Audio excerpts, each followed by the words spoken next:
আমাকে কোথাও দাঁড়াতে দিচ্ছে না। তারা সবাই মিলে আমার সাথে একজুট হয়ে লেগেছে। আমি তাদের গলার কাটা হয়ে দাঁড়িয়েছি জোর করে সিটি কর্পোরেশন ছিনিয়ে নেওয়ার জন্য, আপনাদের অধিকার ছিনিয়ে নেওয়ার জন্য করার জন্য। আমাকে কোথাও দাঁড়াতে দিচ্ছে না তারা।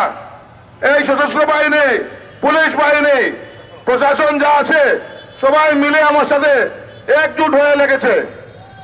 আমি তাদের গলার কাটা হয়ে দাঁড়িয়েছি, কারণ তারা চাচ্ছে জোর করে সিটি কর্পোরেশন ছিনিয়ে নেওয়ার জন্য, আপনাদের অধিকার ছিনিয়ে নেওয়ার জন্য। আমরা এখানে আছি আপনাদের অধিকার আদায় করার জন্য।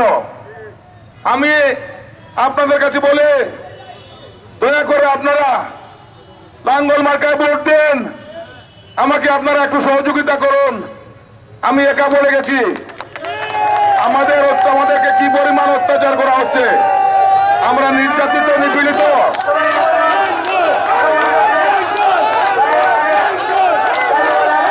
আমি বাংলাদেশ সহ যত গণমাধ্যম কর্মীরা আছেন তাদের মাধ্যমে আমি বলতে চাই, ন্যাশনাল গণমাধ্যম সহ আপনারা বিশ্বে যত গণমাধ্যম আছে সবাই সিলেটের দিকে তাকিয়ে আছে।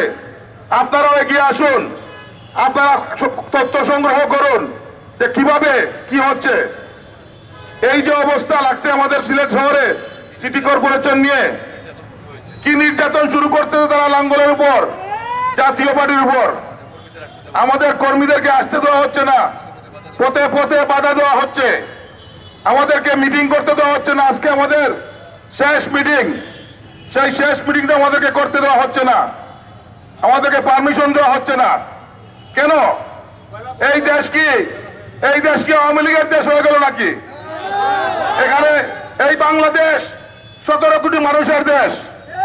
আমরা হিন্দু, মুসলমান, বৌদ্ধ, খ্রিস্টান সব ধর্মের মানুষ মিলে আমরা এই বাংলাদেশে বসবাস করি।